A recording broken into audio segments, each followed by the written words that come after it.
Thank you, Deputy Speaker.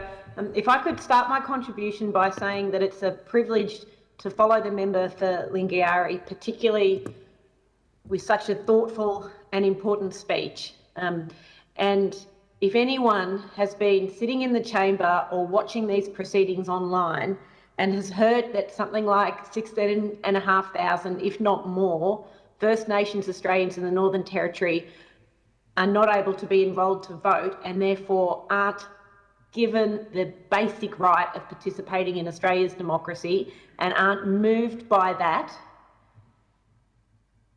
then I would be shocked. And I would like to note that it's probably appropriate that the Minister at the table for that important speech is the Minister for Indigenous Affairs.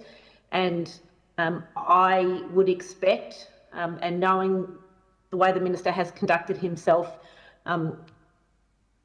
would be very hopeful that he would follow through in the reforms that the member for Lingiari has just outlined as urgent. And if I could have this indulgence also to say that because of the member for Lingiari's announcement that he won't be contesting the next election, this may be my last opportunity to speak after him in the Parliament, and I would like it to be recorded in Hansard that it's been a privilege to have served with him in Labor's caucus, even for the short time that I've been able to do so, and to thank him very much for the support and the friendship that he has shown me over the years, and to put him on notice that he's not going to be able to get away with not giving me that support and friendship, even if he's not in the caucus next to me after the next election. Thank you for letting me do that, Deputy Speaker. This bill, as the member for Scullin noted, does set out a range of measures which are designed to increase the efficiency of voting and counting. And as with the member for Lingiari, I don't intend to go through all of those. They've been set out in the chamber in previous speeches. And I note that the member for Scullin indicated that there has been some advice that the government says there may be more legislation to come to enable the Electoral Commission to deal with issues that might arise holding an election during a global pandemic. But I will say this about this legislation. Whilst it brings in some reforms, it doesn't bring in enough. It doesn't bring in nearly enough. Importantly, those mentioned by the member for Lingiari, but not limited to those reforms. And we often hear it said in various permutations, and many of us who are involved in politics and Parliament have said it ourselves, that democracy isn't perfect, but it's the best system that we have. And while that is very true, it is nonetheless the responsibility of all of us who have the privilege of being elected to be members of this Parliament to continue to strive to make our democracy better. The most fundamental way of participating in democracy is exercising the vote. And if Australians aren't able to be enrolled to vote, they cannot exercise that right. But the problems in our democracy go further than problems within the way elections are run, of course. And no one needs to have polling or research to tell us that the damage done to the trust in politics and politicians over the last decade and longer runs deep, and that we may have seen at various times during this pandemic greater trust in government than in the years preceding it. It would appear that that trust is fragile. So we must do more, those of us who are elected to be in the Parliament, to bring that trust back, but to bring it back in a profound and sustainable way, not because of any short-term measures. And that will require broader reforms to the way we behave as politicians, both in this Parliament and outside of it, and to the way this Parliament operates in question time and other times, and to the way democracy operates during elections and at other times. I'm very proud to represent Dunkley in this Parliament, and my community elected me on a promise to work to address the decline in trust, and I intend to keep that promise. And I want to note then that while this legislation does bring in some reforms that would deal with some of the logistical difficulties before the Australian Electoral Commission in running elections, it could do much more. We could do much more. We could, for example, do the hard work needed to introduce fixed 4-year terms and have the Australian people agree to reform the Constitution to allow that to happen. For the 2019 federal election, the AEC employed a temporary workforce of some 90,000 people. And like every other person in this chamber, there were a number of people in my electorate who come into that 90,000 total and who do so every between 2 to 3 years in the lead up to an election. The AEC provided over 500 pre-poll early voting locations across this country.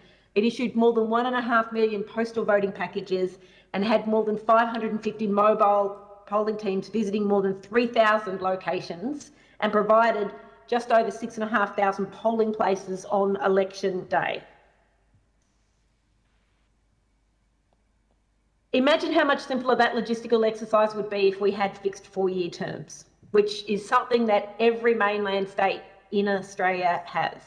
Imagine if the AEC was able to plan for the leasing of all of the counting centres, the booking of the school halls for election day, able to plan for the pre-poll venues, some of which are better than others, it must be said, and for the employment of its temporary workforce, knowing when the federal election would be. There's no doubt that not only would the budget be saved millions of dollars, but the AEC's efficiency and the effectiveness of all of those measures would be enhanced. We'd also, as a parliament, as a country, as people going about our day-to-day business, know when the election would be. At the moment, of course, it's anyone's guess which weekend the election is going to be. It could be any weekend, 33 days from today, for example, until the 21st of May. And it's commonly said not even the Prime Minister knows when the election is until the Prime Minister knows when the election is and calls it. And that's a state of uncertainty, not just for the Australian people, but of course, as I've said, for the AEC trying to plan for an election. They're now trying to plan for an election in a pandemic, which is just so much more difficult. And of course, because we don't have national fit-for-purpose quarantine, because the vaccine rollout is so delayed by the bungles, the AEC is in the state of uncertainty that families and businesses and schools and organisations across the country are in about not knowing what the public health measures are going to be at the time of the election and having to plan for all of these contingencies. We are at somewhere around a quarter of the eligible population who have been fully vaccinated, and we don't know what proportion of the Australian population, let alone the eligible population, will be fully vaccinated by the time of the next election, and we have an electoral commission that has to plan for all of those contingencies. The other benefit of a fixed 4-year term is the benefit to democracy. We wouldn't have to have federal governments that it feels like almost a year or 18 months into their term are already on a campaign footing for the next election. We wouldn't have a situation where no one knows when the election is until the Prime Minister calls it. And we all know from history, it doesn't matter which political party they're from, a Prime Minister calls an election when they think they can win. An election wouldn't be at the whim of a Prime Minister. It would be at a fixed time. And it would benefit governments too, because they could govern. They could spend, as we've seen at the state level, significant portion of their term of office governing, making hard decisions, bringing in important structural reforms before having to turn their minds to how every single decision may play out in an election which is to come. They could govern for the good of the people, not for their own electoral benefit. I can't see how that could hurt anyone or do anything other than benefit our country. And maybe we'd have governments that could implement real reforms that have 5, 10, 20-year benefits and plans attached to them. And my fervent hope is that we could finally deal with a real plan to address climate change, for all of the reasons that we've spoken about over and over again in this parliament. And it could be a plan that's good for people, for businesses, for the country and for the world, without a government, like we've seen for the last 2 or 3 elections at least, always having an eye on short-term electoral benefit. So I'm proud and pleased that Labor has a policy of fixed 4-year terms, and I will continue to argue for them and raise them as a policy at every opportunity, because I am fervently of the belief that they being fixed 4-year terms, would benefit our democracy, and therefore benefit the people that we are here to represent. There are other significant electoral reforms that we need to see. We do need to see a voice to this parliament.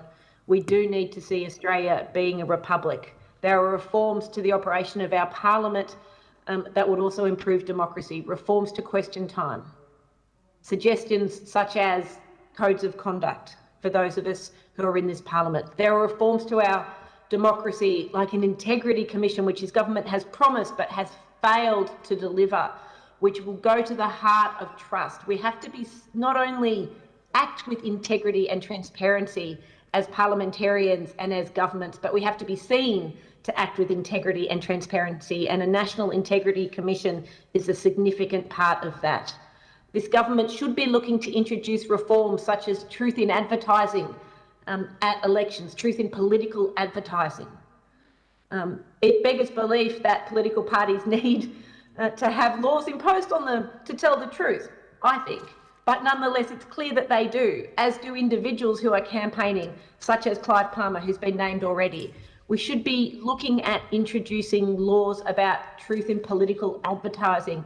Again, not just to do the right thing, but to be seen to do the right thing. And as parliamentarians, to have imposed upon ourselves the sorts of measures that the public are asking us to. You know, these aren't just ideas that come from federal Labor meetings or come from committee meetings in Parliament. These are ideas that come to me week after week from members of my community who say, we want all of you in Canberra to do better, we want the government to do better, and we want you to introduce reforms that will allow you to be seen to do better. So, Mr.